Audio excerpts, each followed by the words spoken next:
이번 시간은 도형의 이동에 대해서 배우도록 하겠습니다. 그 중에서 첫 번째 평행이동입니다. 평행이동. 예를 들면 이런 원이 하나 주어져 있는데요. 이 원을 자 x축으로 이렇게 이동시켜라 이겁니다. 이렇게 이동시키면 되죠, 그죠? 그 다음 얘를 또 다시 y축으로 이동시켜라. 뭐 위로 올리면 되는 겁니다. 이렇게. 그래서 얘는 이렇게 이동시킨다. 이런 얘기. 이게 바로 평행이동입니다. 예를 들어 평행이동을 하게 되면 이 안에 있는 모든 점들이 전부 다 똑같이 움직이는 거죠. 만약에 이렇게 3칸, 2칸 옮겼으면 요 점도 3칸, 2칸, 요 점도 이제 3칸, 2칸 이렇게 옮겨지게 되는 겁니다. 그죠? 맞죠? 그래서 이렇게 어떤 점을 평행이동하면 어떻게 되느냐 이걸 한번 살펴보도록 하겠습니다. 되게 쉽습니다. 자, 평행이동 첫 번째 점의 평행이동입니다. 점의 평행이동. 평행이동. 자, 뭐냐면 여기 x, y라는 점이 있습니다. x, y라는 점을 x축으로 a만큼 y축으로 b만큼 평행이동하면 x 플러스 a, y 플러스 b가 된다 이겁니다. 에? 끝입니다. 이게 그냥 끝. 자, 예를 들어보죠. 2, 3이라는 점이 있는데요. 얘를 x축으로 1만큼 y축으로 마이너스 1만큼 평행이동하면 뭐가 될까요? 이걸 묻는 문제입니다. 자, 2,3을 자 좌표 평면 위에 뭐 2,3이라는 점이 있는데 자 오른쪽으로 한 칸 밑으로 한 칸 내려오면 뭐가 될까요? 이걸 묻는 문제죠, 그죠? 오른쪽으로 한 칸 밑으로 한 칸 이렇게 되니까 그럼 따라서 얘는 평행이동한 만큼 더하고 그 다음에 평행이동만큼 더해서 3,2가 되네 이렇게 얘기할 수 있겠죠, 그죠? 맞죠? 뭐 이렇게 간단하게 만들 수가 있습니다. 이게 점의 평행이동이에요. 특별히 설명할 거 있나요? 없죠, 그죠? 없습니다. 자, 두 번째 도형의 평행이동입니다. 도형의 평행이동.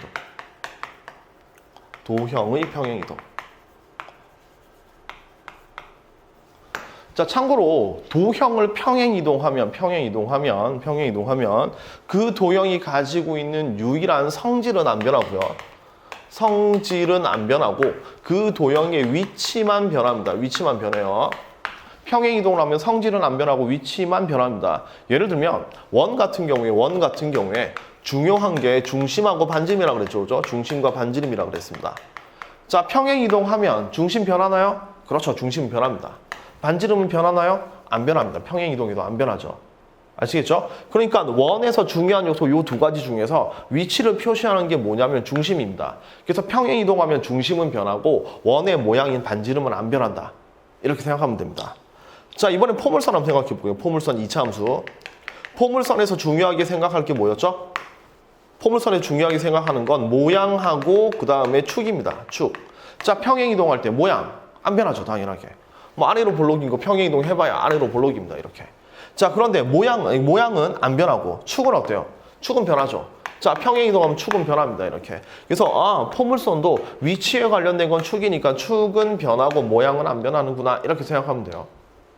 직선도 마찬가지입니다. 직선에서 중요한 건 기울기랑 한 점인데요. 당연히 평행이동하니까 한 점은 변하겠죠, 그죠? 얘는 변합니다. 얘는 변하지만 기울기는 변한다, 안 변한다? 안 변한다. 이렇게 되는 거죠. 그래서 평행이동을 하게 되면 위치는 변하지만 어떤 도형이 가지고 있는 도형만의 특징, 원이라고 하면 방정식, 직선이라고 하면 기울기, 포물선이라고 하면 아래로 볼록이냐 위로 볼록이냐 라는 모양, 이런 건 변함이 없다라는 건 좀 생각을 해 주세요. 자, 그럼 도형의 평행이동을 하면 위치가 변하는데 그럼 그게 어떻게 변하느냐? 자, f의 x, y는 제로라는 도형이 있다고 봅시다. 선생님 이거 뭔가요? 자, 다시 그냥 이거 어렵게 생각하지 마세요. 여기 f의 fx 이렇게 주어져 있으면 많은 학생들이 fx를 함수 뭐 이렇게 생각을 하는데 fx는 그냥 x가 들어있는 식이다. 들어있는 식. 그냥 이걸로 끝입니다. 그냥 x가 들어있는 식이에요. 뭐 다항식 fx 이런 얘기도 하잖아요, 그죠? 그래서 x가 들어있는 식이 그냥 fx입니다. 그럼 여기 나와 있는 f의 x, y라고 하면 이거 뭘까요? 그렇죠, 당연하게 x와 y가 들어있는 식입니다.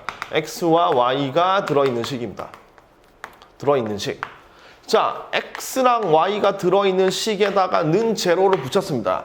그럼 등호가 붙었으면 얘를 뭐라고 부르죠? 등식이라고 부르죠, 그죠? 그럼 등식은 항등식하고 방정식으로 갈리는데 항등식을 해가 모든 수인 방정식으로 해석할 수 있었으니까 앞으로 등식은 모두 다 방정식으로 해석을 할 수 있죠? 그럼 결국 요 녀석을 말로 표현하면 x와 y가 들어있는 방정식이란 얘기입니다. 예를 들어 뭐 이런 거겠죠. x 플러스 y 플러스 1은 제로. 이런 거 있죠. x와 y가 들어있는 방정식. 이거 보니까 뭐죠? 그렇죠. 직선의 방정식이 일반형입니다. 하나 더, 뭐 x제곱 더하기 y제곱 더하기 2x 더하기 2y 플러스 뭐 1은 제로 이렇게 돼 있다고 봅시다. 자, 요것도 x랑 y가 들어있는 식이죠. x와 y가 들어있는 방정식이란 말입니다. 그렇죠? 근데 우리 이거 알고 있죠? 이거 뭔가요? 그렇죠. 원의 방정식이 일반형입니다. 따라서 우리는 이렇게 fx equal 제로라는 식이 나오면 앞으로 이렇게 이해합시다. 얘는 도형의 방정식. 이거 이 일반형이다. 이렇게 생각하면 된다. 일반형. 아, 그냥 도형의 방정식이구나. 뭐 x와 y가 들어있는 도형의 방정식이구나. 이렇게 이해하면 돼요. 그러니까 fx, y는 제로라고 되어 있다면 얘는 어떤 도형이 있구나 라고 받아들이면 되는 겁니다. 자, 요 도형을 x축으로 a만큼 y축으로 b만큼 평행 이동하면 도형의 방정식은 어떻게 변하냐면 f의 x 자리에 x-a를 대입합니다. 그리고 y 자리에 y-b를 대입합니다. 이렇게 만들어주면 도형의 방정식이 만들어진다 이겁니다. 선생님 평행 이동했는데 왜 이걸 빼죠? 자, 이걸 지금부터 증명해 볼 테니까 좀 잘 기억을 하세요. 자, 여기 어떤 도형이 있습니다. f의 x, y는 제로라는 도형이 있습니다. 자, 얘를 평행 이동해서 이렇게 만들죠. 평행 이동해서. 자, 그러면 여기 위에 있는 점을 x축으로 a만큼 y축으로 b만큼 평행 이동한 겁니다. x축으로 a만큼 y축으로 b만큼 평행 이동한 겁니다. 그럼 우리는 이 도형의 방정식을 구해야 되겠죠, 그죠? 구해야 되는 겁니다. 자, 그래서 요 원래 오리지널 도형 위에 있는 점을 x, y라고 잡고 그 다음에 평행 이동된 요 점을 x-, y-로 만들면 우리는 x-랑 y-가 들어있는 식을 하나 만들어내야 되겠죠, 그죠? 식을 하나 만들어내야 되는 겁니다.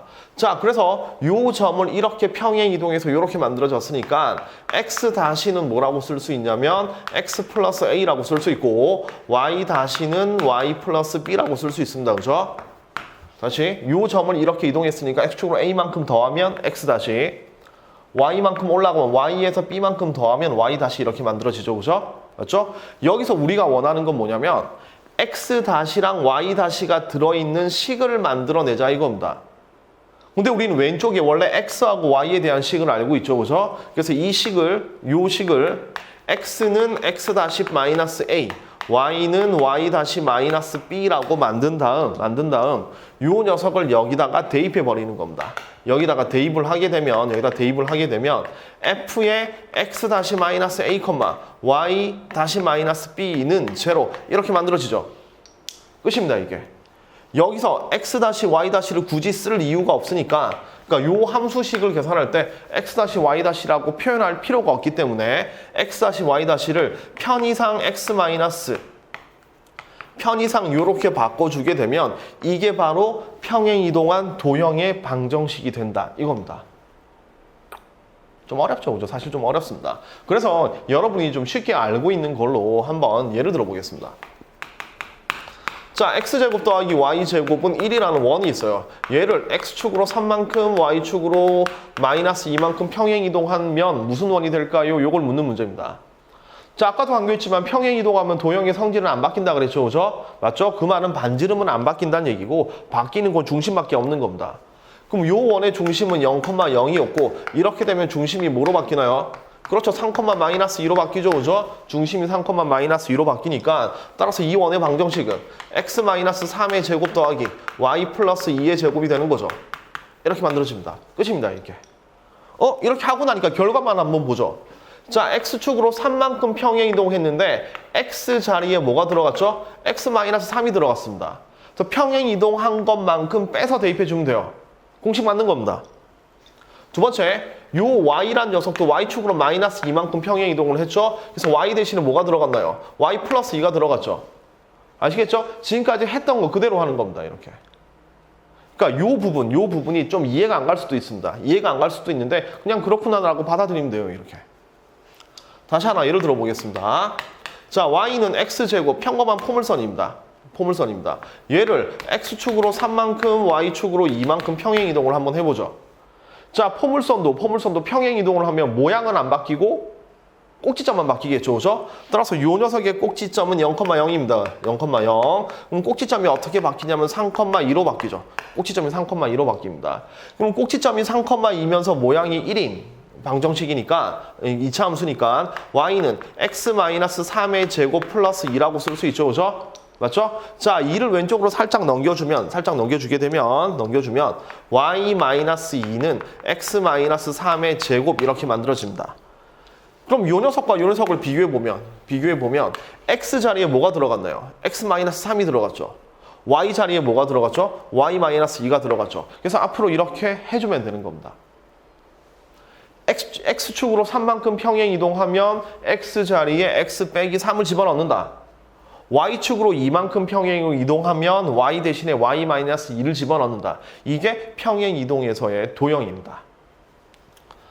자, 다시 한번 정리하겠습니다. 평행 이동을 하게 되면 평행 이동은 도형의 성질은 바뀌지 않고 위치만 바뀝니다. 그래서 점의 평행 이동은 그냥 마음 가는 대로 해주면 되는데 도형의 평행 이동은 조금 헷갈릴 수 있다는 얘기입니다. 이론적인 부분은 설명을 했지만 이게 이해 안 가도 별 상관은 없어요. 자, 다시 x축으로 a만큼 평행 이동하면 x 자리에 뭐를 집어넣자? x-a 이걸 빼서 대입하자. 그 다음에 y축으로 b만큼 평행 이동하면 y만큼 빼서 대입하자. 이렇게 정리해주면 평행 이동된 도형의 방정식을 구할 수 있습니다.